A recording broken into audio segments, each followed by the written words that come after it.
Good morning to my internet friends and all who love podcasts. Lawrence here, and there's an issue I'd like to discuss, which has been in the news recently. Mr. Nigel Farage leads the Reform Party in the UK, and we all know that he received a donation of 5 million from a well-known financier and cryptocurrency broker who lives in Thailand. Now, to me, 5 million is a lot of money to give a single person without any favors in return. However, Mr. Farage says it was given to him on a personal basis and initially indicated that it was for security and subsequently said it was basically a gift for success in Brexit. He now says that it's his money and he can spend whatever he likes with it.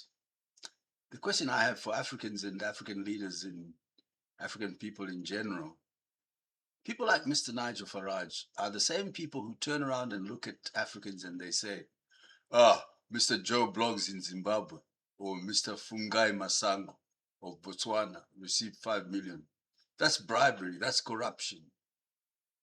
These people are corrupt, or developing countries have corrupt tendencies, and they look at it, the person giving him the money is rich already, so and he himself is also rich.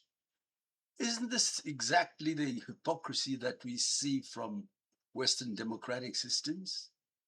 And they profess equality among all and fairness and a corrupt free society. I don't know. This just sounds a bit strange to me. Are we not finding that the people like Nigel Farage will one day end up as a leader and will turn around and point a finger at African governments and leaders and say, you're receiving $5 million. That's corrupt. This is alarming. And it shows that the Western system is not quite what it turned out to be.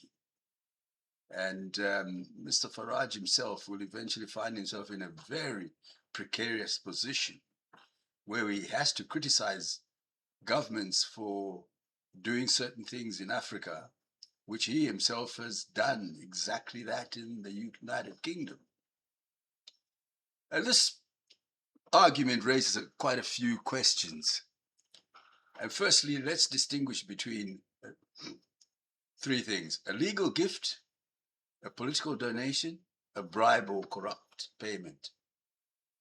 Now, a payment can be perfectly legal and still raise ethical concerns. Likewise, something can appear suspicious without meeting the legal definition of corruption.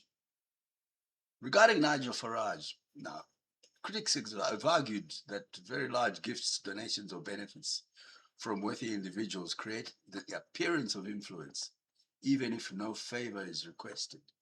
Supporters counter that wealthy supporters are entitled to spend the money as they wish, and politicians are entitled to receive lawful gifts under whatever rule that applies.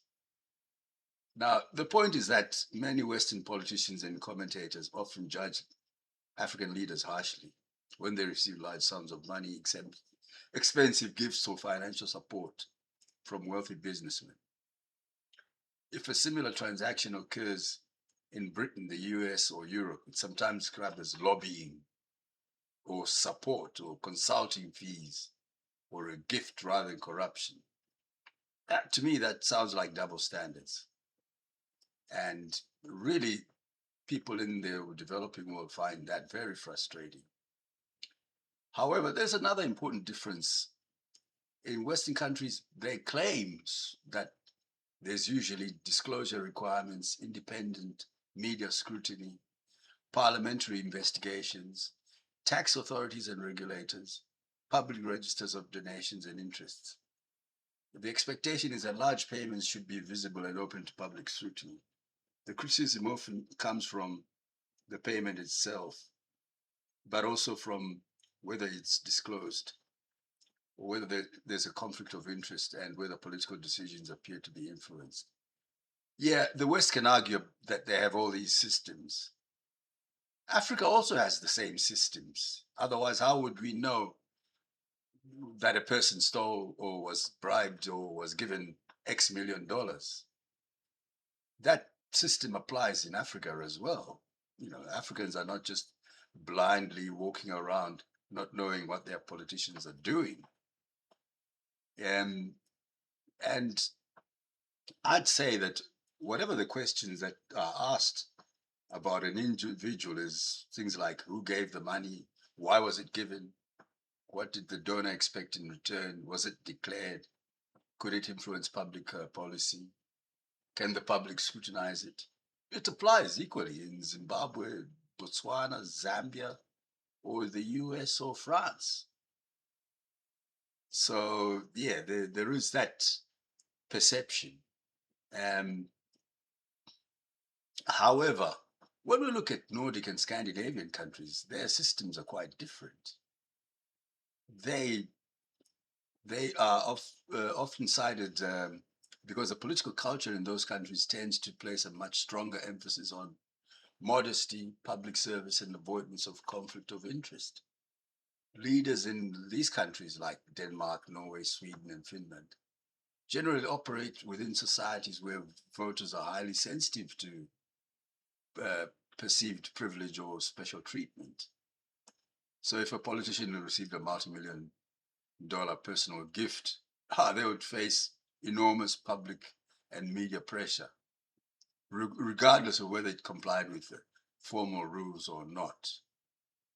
Obviously, in the UK, that seems to be quite different, with Mr. Farage receiving $5 million, and he has the audacity to say it's my money and I can do anything I like with it.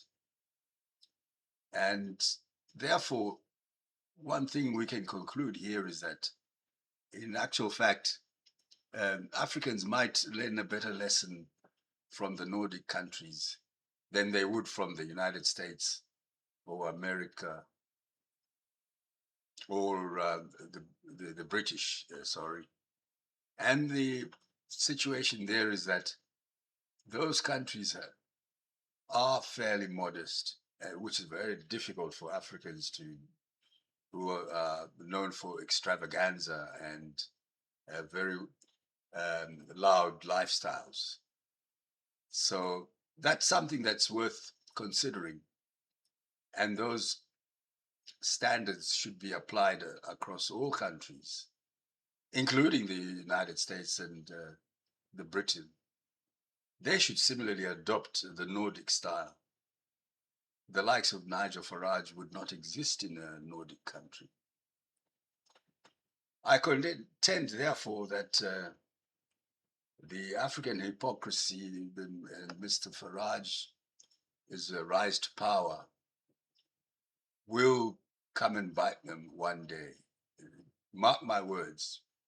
Nigel Farage becomes Prime Minister of the UK. Something happens in a developing country in Africa somewhere. Mr. Farage points at those people and says they are corrupt. And the day that that word comes out of his mouth, people are going to look at him and say, £5 million. 5 million. And that will be when the straw breaks the camel's back. Thanks for your time. I do appreciate you listening to me, contending with some of my issues and analysis. And I hope you have a great day, and we'll look forward to another episode in this series of podcasts. This is Lawrence signing out from Australia.